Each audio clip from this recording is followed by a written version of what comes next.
Minsan po mga kapatid, magandang araw po. Nandito po tayo ngayon sa Roman Theater na kung saan meron pong 6,000 seating capacity sa likod ko po. Na sabi nga po sa history ay tinayo daw mga around 2nd century AD ni Antoninus Pius. Ngayon po hapong ito, pag-uusapan po natin yung lesson 3 natin, yung patungkol po sa man and Satan. Pag-uusapan po natin yung dalawang aspeto ng bagay na ito. Una po yung man. Sino po ba ang tao?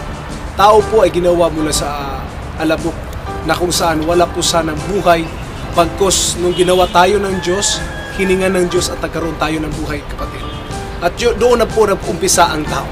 At dahil nga po nakikita ng Diyos na si Adam ay parang nalulungkot po yata at nag-iisa, so ginawa ng Diyos ng kanyang kapares at tinawag yun na woman o babae.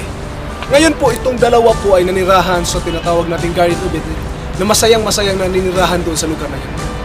Subalit, may mga bagay talaga na pilit nilang ginagawa kahit po hindi naaayon.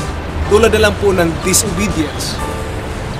Sabi ng Panginoon, kainin nyo lahat ng prutas maliban ito sa nag-iisang prutas.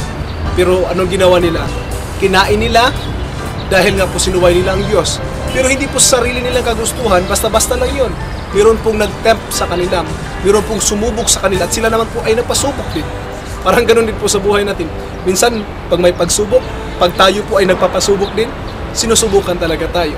So, sabi ng Satan, ito naman po si Satan, na siyang fallen angel, mula sa langit, binagsak na Panginoon dahil nga sa rebellion niya at dahil nga sa sobrang yabang, ipinadala sa lupa, tinapon sa lupa, at doon, tinempt si Adam and Eve. Ang nangyari po, sinuway nila ang kagustuhan ng Panginoon. Sabi ng Panginoon, lahat ng prutas ay pwedeng kainin, maliban sa isa. So anong nangyari? Sinuway nila ang Diyos. At dahil po sa pagsuway na ito, lahat po ng tao ay nadadamay.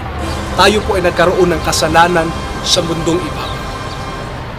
Ito lang po ay nagpapahiwatig po sa atin na tayo po pala ng mga tao ay may sariling kagustuhan. Meron sa tinatawag ng free moral agent. Ibig sabihin tayo ang nagdesisyon sa sarili natin.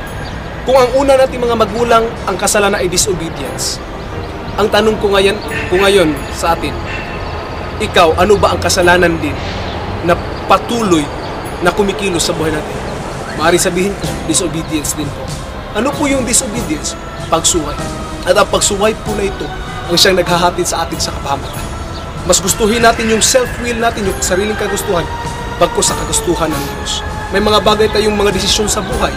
Tulad na lang po ng pag-aasawa, mga major decisions sa buhay. Paghanap ng trabaho, mga major decisions sa buhay. Nagtatanong ba tayo sa Diyos, ano ba ang kanyang kalooban? O ang sarili nating kalooban ang nasusunod? That is what we call the self-will. Naging disobedience tayo sa will ng ating Panginoon. Kaya nais ko pong ipaalam sa inyo at iparating sa inyo, i-challenge sa inyo. Kalimutan natin ang ating sarili. Sundin natin ang kalooban ng Ama. Kasi minsan nang nahulog ang ating mga magulang, hahayaan pa ba natin tayo din ay mahulog? Nais ko pong i-challenge ulit. Follow the will of God. Sundin natin ang kanyang kalooban. Nang sa ganun po, hindi po tayo mapapahamak. Live an obedient life. Pagpalain po kayo ng Panginoon. In Jesus' name.